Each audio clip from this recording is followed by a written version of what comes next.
Hello everyone welcome back to my YouTube channel Radhika lifestyle. आशा करछि आपण माने समस्ते बहुत भले थे। आज हूँ रजर लास्ट रज तो आज नुह किंतु रजर आज लास्ट काली तो लक्ष्मी बुड़ जहाँ शेष किंतु आज हूँ समस्त सेलिब्रेशन लास्ट दिन रज सेलिब्रेशन केमती कौन सब सेलिब्रेशन कले मत निहाती भाव कमेंट सेक्शन में जनइबे। आमर तो सेमती ही रज गला जेहेतु खाली रविवार ही गोटे दिन बारे पड़ला संक्रांति सोमवार पड़ला आज मंगलवार। आ जो मैंने भी सब दोली खेलुंट से माने सतर्कता अवलंबन कर निहाती भाव खेलु। एना बहुत गुड़े केस हो दोली छिड़ी दोली खस पड़ा देखिकी खेलिए सेफली खेलिए। आज कौन प्लानिंग रही आज तो मंगलवार रोसे सेमती कौन हम भात भात को देखिए कौन हम मंगलवार जेहेतु आज देखिए कौन हम मो हजबैंड जिम जाऊँ कि आम भी से कौन आम भी जाना डाएट करके पतला हो आम घर भी तरकारी किसी होनी खाली भजा सतुला एगुड़ाक। शाढ़ीटा जदि भल लगे मुझे मगेची आमाजन मत निहत कमेंट सेक्शन में लिंक मागे जहाँद्वारा कि मुझे लिंक शेयर करी। ये लुगा बहुत ही स्मूथ फैब्रिक बहुत मोटा माने प्राइस अनुसार बहुत ही बढ़िया लुगा पूरा लंबा जी ओसार से लुगार बहुत ओसार अच्छी लंबा भी अधिक अच्छी ब्लाउज पीस ना लुगारे प्राइस अनुसार देखा ये लुगा हूँ मोपाई बहुत ही बेस्ट लुगा लगे। आ या कपड़ा हूँ पूरा मोटा आपण मानक खरा दिन पिंधा अपेक्षा शीत दिन या पिंधा बहुत माने ये करेंगे कहीं बहुत ही या कपड़ा पूरा मोटा कपड़ा मत तो भल लगे मुझे बाय कली जदि आपण मानक दरकार ताले मत निहाती कमेंट सेक्शन में लिंक मागिले मुझे सहित लिंक शेयर करी।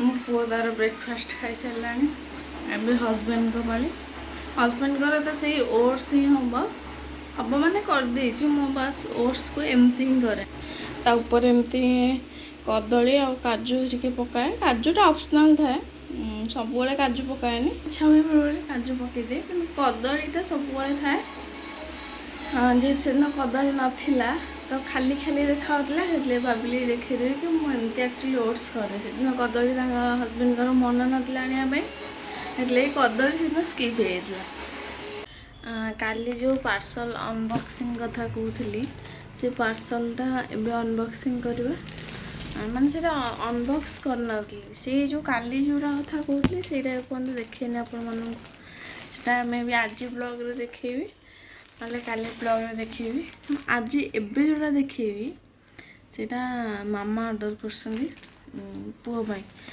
नाती ऑर्डर करसन कौन ऑर्डर करसन मुझे जाननी कि जहाँ भी ऑर्डर करते सी जानी किसी यूजफुल जिन ऑर्डर करेंगे सी अननेसेसरी जिन किसी भी ऑर्डर करते घर जिते कमर जिनस हो कि ये नेसेसरी जिन से ऑर्डर करेंगे एमती आजे बाजे मैंने सब से गुड़ा भल नुह से ऑर्डर किसी भी करते तो ये पार्सल आसी मो हाथ में चलता अनबॉक्सिंग करें देखा कौन अच्छी।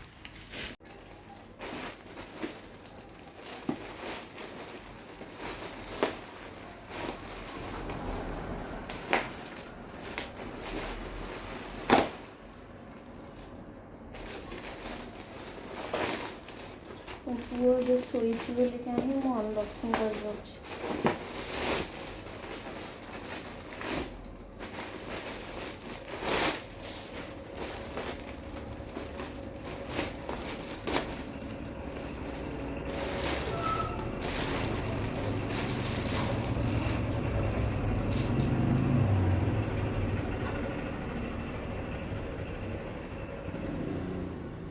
ये किसी अनुमान कर पर्सन यहाँ कौन कहले एक्चुअली मामा का देहरे गलानी समस्त पिला दोली खेले नाती भी दोली खेलवा निहाती दरकार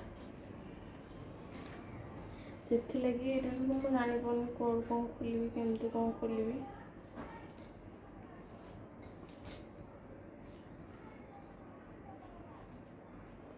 ତାଙ୍କ ନାତିଙ୍କ ପାଇଁ ସେ ଅର୍ଡ଼ର କରିଛନ୍ତି ଦୋଳି।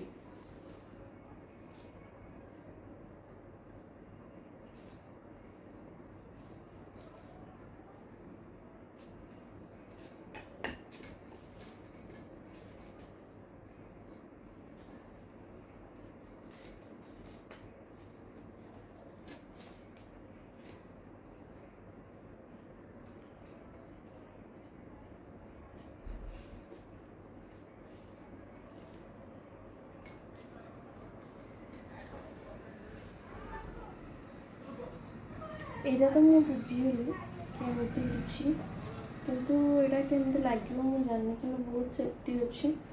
ଏପଟେ ତାର ଯେଉଁ ଏମିତି ଅଛି, ଏପଟେ ବି କିଛି ଅଛି, ଏଇଟା ବି କିଛି ଅଛି, ମୁଁ ଜାଣିନି କେମିତି କ'ଣ ଲାଗିବ। ଆଉ ଏଠି ସ୍ପେସିଆଲି ବେଲ୍ଟ ବି ଅଛି, ଯେହେତୁ ପିଲାମାନଙ୍କ ପାଇଁ ସେଫ୍ଟିକୁ ଧ୍ୟାନ ରଖିଲି। ଭଲ ପ୍ରଡ଼କ୍ଟ। ଆପଣମାନେ ଯଦି କିଣିବାକୁ ଚାହୁଁଛନ୍ତି ମୋତେ ନିହାତି ଭାବେ କମେଣ୍ଟ ସେକ୍ସନରେ ଲିଙ୍କ୍ ମାଗିଲେ ମୁଁ ମାମାଙ୍କଠୁ ଆଣିବି। ୟାର ଲିଙ୍କ୍ ଆପଣମାନଙ୍କୁ ନିହାତି ଭାବେ ସେୟାର କରିବି ଆପଣମାନଙ୍କ ସହିତ। ମୋତେ ଭଲ ଲାଗିଲା ଏଇଟା, କାହିଁକିନା ପିଲାମାନଙ୍କ ସେଫ୍ଟି ପାଇଁ ମାନେ ସେ ବେଲ୍ଟ ହେରିକି ଦେଇଛନ୍ତି, ଆଉ ଦୁଇ କଡ଼ରେ କିନା ଦେଇଛନ୍ତି। ଛୋଟ ଛୁଆଙ୍କ କଥା ତ ସେଫ୍ଟି ଫାଷ୍ଟ, ସେଫ୍ଟି ଦୃଷ୍ଟିରୁ ଭଲ ଲାଗିଲା ମୋତେ ଦୋଳିଟା। କିନ୍ତୁ କେମିତି କ'ଣ ଲାଗିବ ମୁଁ ଜାଣିନି, କେଉଁଠି କ'ଣ ଲାଗିବ। ହଜବେଣ୍ଡ ଆସିଲେ ସେ ଲଗେଇଲେ ଦେଖିବା, ମୋ ପୁଅ ଝୁଲିଲେ ମୁଁ ଦେଖେଇବି। ଆଉ ଆଜି ଲାଷ୍ଟ ରଜରେ ମୋ ପୁଅ ଝୁଲିବନି, ସେଇଟା କେବେ ହେଇପାରିବ? ତା ମାଆ ସେଥିଲାଗି ତାଙ୍କ ଦେହରେ ଗଲାନି, ମାମାଙ୍କ ଦେହରେ। ତ ସେ ତାଙ୍କ ନାତିଙ୍କ ପାଇଁ ଅର୍ଡ଼ର କରିଛନ୍ତି ଦୋଳି। ସିଏ ତ ରଜ ସେଲିବ୍ରେସନ୍ କଲାଣି 3 ଦିନ ହେଲାଣି, 3ଟା ନୂଆ ଡ୍ରେସ୍। ପିଠା ସିଏ ଯଦି ଖାଇବାର ହେଇଥାନ୍ତା ତାହେଲେ ତ ସେ ପିଠା ସବୁ ଖାଇଥାନ୍ତା। ତାର ଯେହେତୁ ହେଇନି ପିଠା ଖାଇବାର ଏଜ୍ ହେଇନି, ସେଥିଲାଗି କେବଳ ତାର ମିସିଂ ଅଛି ପିଠା ଆଉ ରଜପାନ। ରଜପାନ ମୁଁ ବି ଖାଇନି। ମୋ ହଜବେଣ୍ଡ କାମ ବ୍ୟସ୍ତରେ ଆଉ ବାହାରକୁ ଯାଇପାରୁନାହାନ୍ତି। ବାହାରକୁ ଯେତେବେଳେ ଯାଉଛନ୍ତି ସେତେବେଳେ ତାଙ୍କର ମନ ନାହିଁ। ସେ ଆସିଲା ବେଳେ ମୁଁ ଆସିଲା ଘରେ ପହଞ୍ଚି ସାରିକି କହିବେ ହେ ରଜପାନ ଆଣିବାର ଥିଲା ବା ଭୁଲି ଯାଇଛି। ଆଉ କ'ଣ କହିବି, ରଜପାନ ମୁଁ ବି ଖାଇନି। ପ୍ରଡ଼କ୍ଟର କଲର୍ ବି ବହୁତ ସୁନ୍ଦର ହେଇଛି। ଆଉ କ'ଣ କଲର୍ ଅପସନ୍ ଅଛି କ'ଣ ମୁଁ ଜାଣିନି, କିନ୍ତୁ ଦେଖିପାରୁଥିବେ। ମୋତେ ତାର ପିଲାଙ୍କ ପାଇଁ ଯେଉଁ ସେଫ୍ଟି ରହିଛି ସେଇଟା ମୋତେ ବହୁତ ଭଲ ଲାଗିଲା। ଏଠି ଦେଖିପାରୁଛି ବେଲ୍ଟ ଅଛି, କେସ୍ରେ ତ ସେଫ୍ଟି ଫାଷ୍ଟ। ହଉ ସେ ଲାଗୁ, କେଉଁଠି କ'ଣ ଲାଗିବ, କେମିତି ଲାଗିବ, ତାପରେ ମୋ ପୁଅ ବସି ସାରୁ ମୁଁ ଆପଣମାନଙ୍କ ସହିତ ନିହାତି ସେୟାର କରିବି। ମାମା ତାଙ୍କ ନାତିଙ୍କ ପାଇଁ ରଜ ସ୍ପେଶିଆଲ ରଜ ଦୋଳି ନେଇ ଆସିଲେ। ସିଏ ତାର ଆଉ ଏବେ କିଛି ଦରକାର ନାହିଁ। ତାକୁ ମାମା ଠିଆ ହେଇକି ଅଧଘଣ୍ଟା ହେଲାଣି ସେ ଝୁଲେଇଲେଣି। ସେ କହୁଛି ଏବେ ସେ ଦୋଳିରୁ ଆଉ ବାହାରିବନି। ମାମା କ'ଣ କହିବେ ଆପଣ ନାତିଙ୍କ ପାଇଁ ଦୋଳି ଆଣିକି?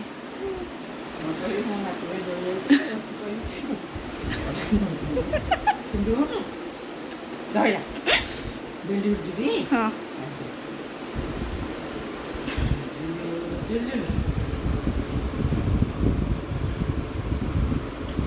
କ'ଣ ଅଛି କାରବାର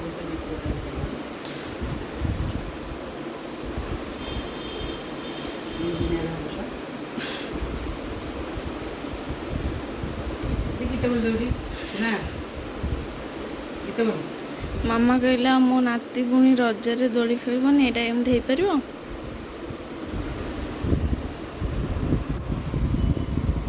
ସେଥିଲାଗି ରଜ ସ୍ପେଶିଆଲ ଦୋଳି।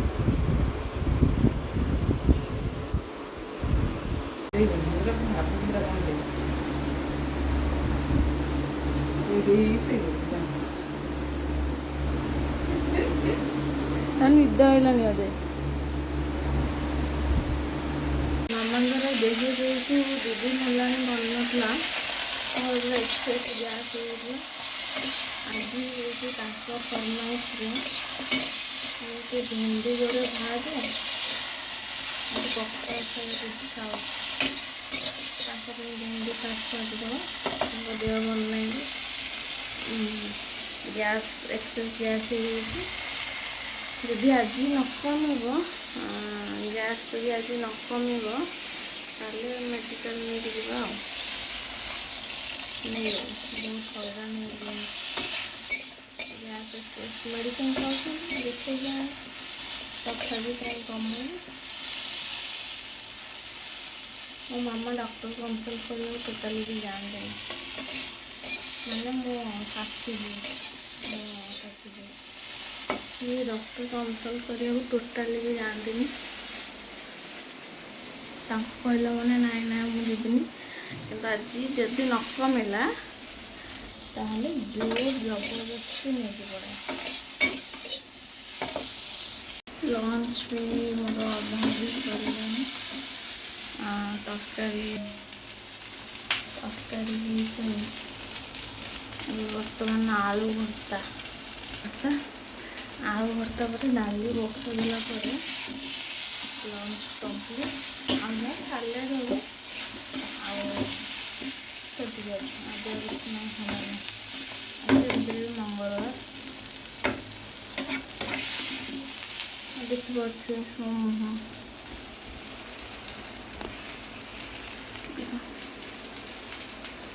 ଲଞ୍ଚ ସରିଲା ପରେ, ଘରୁ ବାହାରି ସାରିଲା ପରେ ଦେଖୁଛି ଆଉ କ'ଣ ସବୁ ହେଉଛି କ'ଣ ନାହିଁ।